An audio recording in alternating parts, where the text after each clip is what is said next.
ایک بزرگ تھے بغداد کے، شیخ حسن ان کا نام تھا۔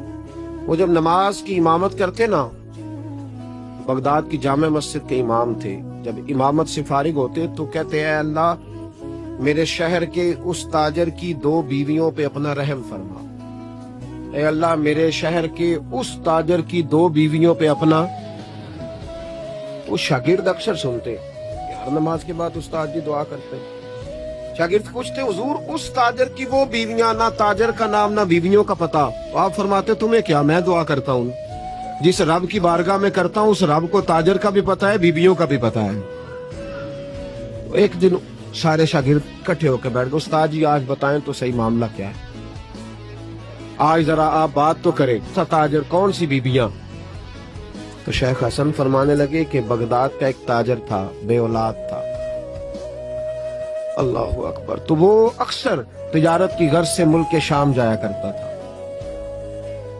اس کی اولاد نہیں تھی، کئی مہینے اسے ملک شام میں رہنا پڑتا تھا۔ اس کے دل میں خیال آیا کہ میں یہاں ایک نکاح ہی نہ کر لوں، میرے پاس اتنی مال و دولت ہے۔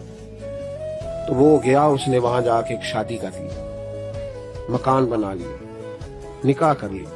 پہلی بیوی کو بتا نہ سکا، تو بیوی پتہ کر لیتی ہے، اسے خبر ہوتی ہے، ایسے بھی یہ لباس ہے مرد کا، مرد اس کا لباس ہے، دونوں ہی جانتے ہیں، کمزوریاں بھی خوبیاں بھی۔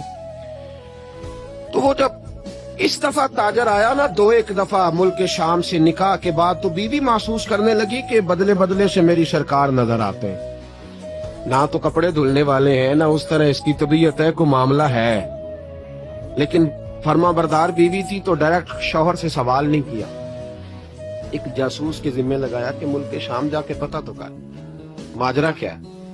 وہ گیا، اس دفعہ جب یہ ملک شام گیا نا چند مہینوں کے بعد دوبارہ، تو وہ پیچھے گیا آ کے کہنے لگا کہ میں کچھ بتا نہیں سکتا، تکلیف والی بات ہے، لیکن مسئلہ یہ ہے کہ تیرے خاوند نے وہاں نکاح کیا ہوا ہے، ایک گھر بھی لیا ہوا ہے، ایک بیوی بھی ہے۔ اس نے کہا چلو آتے ہیں تو بات کرتی ہوں۔ لیکن اب کہ جب یہ آیا نا واپس ملک شام سے، تو بڑا شدید بیمار ہو کے آیا، شدید بیمار۔ خاتون کہتی ہے مجھے پوچھنے کا موقع ہی نہ ملا، وہ بیمار ہی اتنا تھا، میں نے مناسب ہی نہ سمجھا، تیمارداری کرتی رہی، تندرست ہوگا تو بات کروں گی، اللہ نے موقع نہ دیا، وہ تاجر انتقال کر گیا۔ ادھر دیکھیں نہیں میری طرف، وہ انتقال کر گیا۔ اب عدت گزری تو اس بیوی نے، بغداد والی نے، اس نے اس کا کل مال، جو کہ اور کوئی تھا ہی نہیں، یہی بیوی تھی اور بڑا مالدار تھا، اس نے کل مال جمع کیا اور پھر اس کو آدھے حصے میں بانٹا۔ عدت گزرتے اس نے 2 سواریوں کا بندوبست کیا، اس جاسوس کو ساتھ لیا، اس نے سارا کچھ رکھا، جاسوس کو ساتھ لیا اور شام، ملک شام پہنچ گئی۔ اس خاتون کو تلاش کیا اور تلاش کر کے کہنے لگی زمانہ نہیں جانتا کہ تو بھی وارث ہے مال کی، پر میں تو جانتی ہوں نا،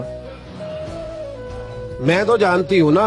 اور یہاں تو میاں لوگ 2 مرلے کے لیے جعلی کاغذات بنوا لیتے، قرآن اٹھا لیتے۔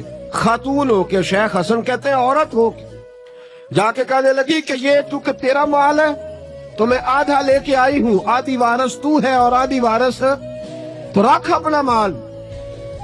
اس خاتون نے آگے بڑھ کے اپنی سوکن کو گلے سے لگایا اور کہنے لگی بی بی اگر تو اللہ سے ڈرتی ہے تو میں بھی اسی رب کی بارگاہ میں سجدہ کرتی، میں بھی اسی مالک سے ڈرتی ہوں، میں بھی اسی کریم کی ماننے والی۔ کا کیا مطلب؟ کہنے لگی میرا شوہر اب کے جب آیا تھا نا ملک شام تو بیمار ہو کے آیا تھا، اور بغداد کے طبیبوں نے اسے بتایا تھا کہ اب تو بچے گا نہیں، تو وہ جب واپس جا رہا تھا تو مجھے کچھ پیسے بھی دے گیا تھا، یہ مکان بھی میرے نام کر گیا تھا، اور مجھے طلاق بھی دے گیا تھا، اور کہہ گیا تھا مردی کا نکاح کر لے۔ وہ چونکہ مجھے فارغ کر گیا تھا، اب اس مال میں سے میرا کوئی حصہ نہیں، یہ سارا ہی تیرا ہے، اب میرا اس میں سے کوئی حصہ نہیں، تو رکھ لے، سارا ہی تیرا۔ شیخ حسن رحمت اللہ علیہ فرمایا کرتے کہ میں مولوی اور مفتی ہو کے، میں پیر اور صوفی ہو کے، ان 2 بیویوں سے میں نے بڑا سیکھا ہے، لہذا جب بھی دعا کرتا ہوں پہلے ان 2 عورتوں کے لیے دعا کرتا ہوں، پہلے ان کے لیے